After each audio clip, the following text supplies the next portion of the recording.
ఇందిరమ్మ ఇండ్లలో ఇలాంటి ఒక చిన్న ఎగ్జాంపుల్ చెప్తాను. ఇందిరమ్మ ఇండ్లలో జరిగింది ఇదే. ఇందిరమ్మ ఇండ్లలో కూడా మనము అగ్ర ప్రాధాన్యత ఇప్పించాం. కానీ అక్కడ ఏం జరిగింది అంటే, ఇప్పుడు నేను దాదాపు ఒక 270, 260 మందికి ఇది పెట్టించగలిగాను.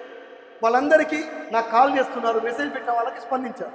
మరి కాల్ చేయడం వానికి నాకు తెలియదు కదా, మెసేజ్ పెట్టడం వానికి నాకు తెలియదు కదా. కాబట్టి ఇందిరమ్మ ఇండ్లలో కూడా మళ్ళీ కరెక్ట్ చేయిస్తున్నాము.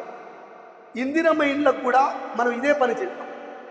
నేను అంతిమంగా వికలాంగుల సంఘాల నుంచి కోరుకునేది ఒకటే, అభివృద్ధిలో భాగం కావాలా, సంక్షేమంలో భాగం కావాలా, మనకి రావాల్సిన హక్కుల గురించి అందరం కలిసి మాట్లాడుకోవాలా, ఒకరిని ఒకరు గౌరవించుకోవాలా.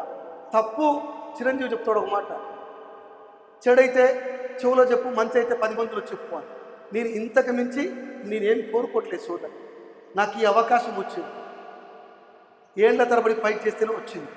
ఇప్పుడు నేను ఈ అవకాశాన్ని వికలాంగులందరికీ పంచాలనేది నా కోరిక. ఇప్పటి వరకు మనం చాలా చేయగలిగాం. కార్పొరేషన్లు నేను మార్చడానికి ఉన్నది ఒకే ఒకటి మిత్రమా, టీసీపీసీల పునరుద్ధరణ మాత్రమే. అదొక్కటి చేయగలిగితే కార్పొరేషన్లో సమూలంగా మార్పులు జరుగుతాయి. ఎప్పుడైతే టీసీపీసీల పునరుద్ధరణ జరుగుతుందో మిత్రమా, ఆనాడు నిరుద్యోగ వికలాంగులకి గొప్ప అవకాశాలు దాంట్లో ట్రైనింగ్ ఇచ్చి తీసుకునే ప్రయత్నం జరుగుతుంది. అది ఖచ్చితంగా నా మానస పుత్రిక. టీసీపీసీల అంశాన్ని పట్టింది ఆ రోజుల్లో మనందరం కలిసి పట్టుకున్నాం. మొదట నేనే మాట్లాడాను. టీసీపీసీలది మొదటి మేనేజ్మెంట్ కమిటీలోని నేను మాట్లాడాను.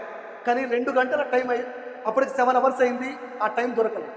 ఈసారి మేనేజ్మెంట్ కమిటీలో టీసీపీసీలే మెయిన్ ఎజెండాగా మాట్లాడదాం, వాటి పునరుద్ధరణ మాట్లాడదాం, వాటి ఆధునీకరణ చేయడానికి మార్గాలను అన్వేషిద్దాం. మనకి మహీంద్రా, ఆనంద్ మహీంద్రా చైర్మన్ ఏంటి కదా, అక్కడి నుంచే ఒక 300 నుంచి 500 మంది హ్యాండిక్యాప్డ్స్కి ట్రైనింగ్ ఇప్పించే బాధ్యతను కూడా మనం తీసుకుంటాం. ఇది ఖచ్చితంగా నా బాధ్యత కూడా. ఇది నేను చెప్పాలనుకున్న మాట. మీరొకటి, రాజీవ్ వికాసం కోల్పోవద్దు. మనము ఎవరికి అన్యాయం జరుగుతూ, ఎవరికి కూడా నష్టం జరగకుండా మనము ఆయా ప్రాంతంలో నిలదొక్కున్నాం. కాబట్టి అందరికీ సంఘాల కార్యవర్గాలు ఉన్నాయి, అందరికీ సంఘాల కార్యవర్గాలు. నేను అందరం కలిసి పనిచేయడం కోసం మిమ్మల్ని అందరినీ పిలిపించాను.